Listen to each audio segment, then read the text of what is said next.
Obrigado, Sr. Presidente, senhoras e senhores deputados. A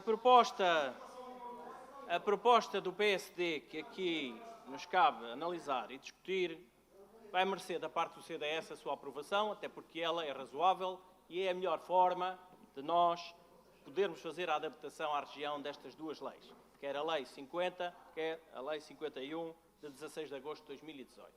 Aliás, a primeira, a lei quadro que tem prevista a parte jurídica da transferência de competências para as autarquias locais e para as entidades intermunicipais, salvaguarda, já per si, no artigo 9º, que será o Parlamento Regional a definir qual será a forma para se poder legislar sobre esta matéria e enquadrar no âmbito regional esta mesma transferência de competências, quer para as autarquias locais, quer para as entidades intermunicipais.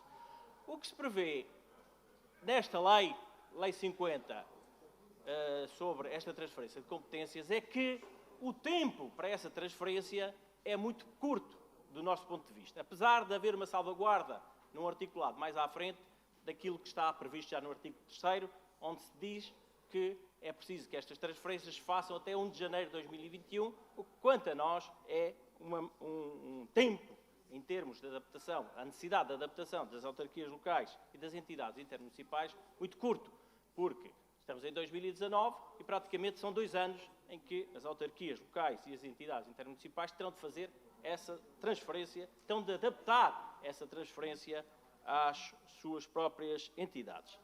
O que acontece aqui também é a questão dos recursos humanos. Levanta-se num determinado artigo, na Lei 50, a necessidade, se assim for considerado pelas autarquias locais e as entidades intermunicipais, de haver um reforço dos recursos humanos.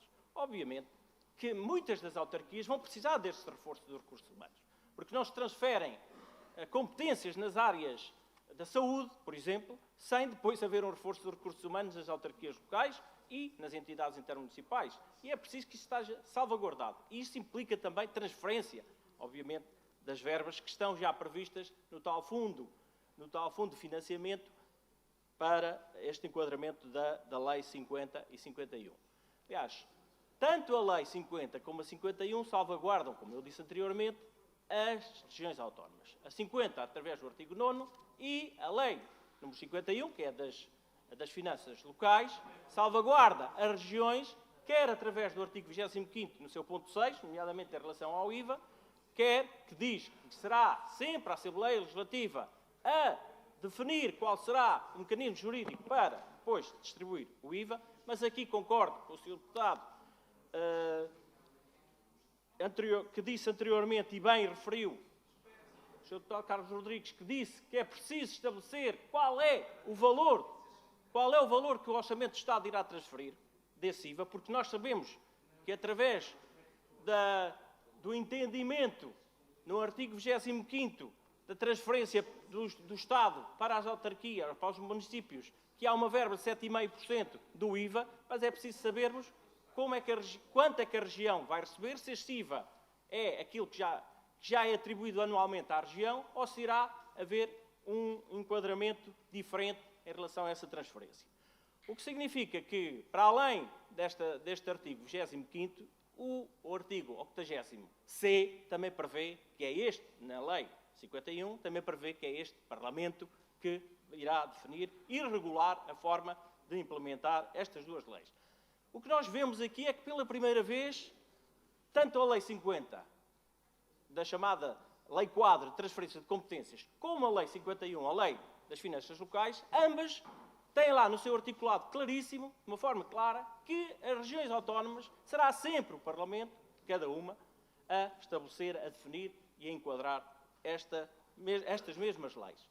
Obviamente que nem sempre aconteceu isso. Muitas vezes se referia que nas regiões autónomas haveria uma adaptação e não eram muito explícitas como são estas duas leis. Nosso entendimento, tendo em conta que estão salvaguardadas juridicamente as adaptações que serão feitas sempre, quer por medidas legislativas deste Parlamento, quer por regulação que seja feita na região, estão salvaguardados os interesses da região. Obviamente que teremos que saber sempre qual é a transferência, quer do IVA, quer das transferências ao abrigo dos tais fundos de equilíbrio financeiro e as verbas dos fundos sociais que são transferidos para as autarquias, que verbas é que a região terá direito. Porque, em relação à forma como as autarquias, como os municípios são financiados, isto está tudo explícito no artigo 25º da Lei 51.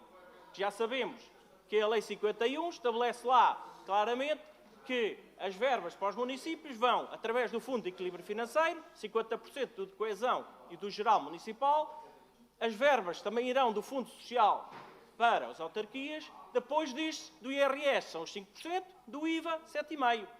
E no caso do IVA, diz precisamente o artigo 25º, no ponto 6, e é aquele que eu referi, que será sempre a região autónoma da Madeira e dos Açores que irão definir a forma como irá ser distribuído esse IVA nessas respectivas regiões.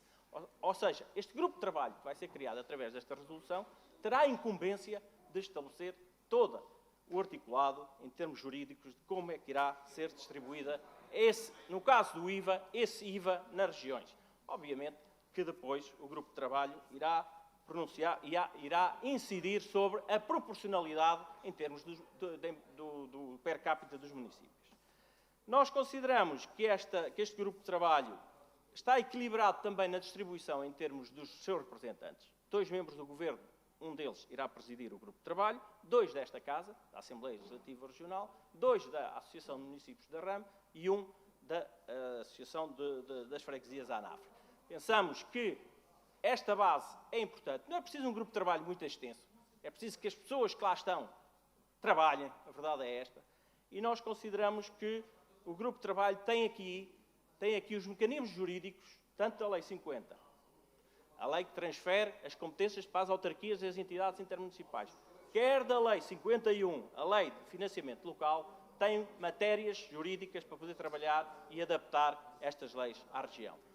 E, neste sentido, nós consideramos que é, tal como disse no início, que é oportuníssimo a criação deste grupo de trabalho para nós começarmos a adaptar a lei, porque, tal como disse também no início desta intervenção, se a lei tem um prazo muito curto para a sua implementação, que são praticamente mais de 2 anos, nós consideramos que o grupo de trabalho tem de ser rapidamente constituído depois desta aprovação para começarem a enquadrar juridicamente ambas leis na região.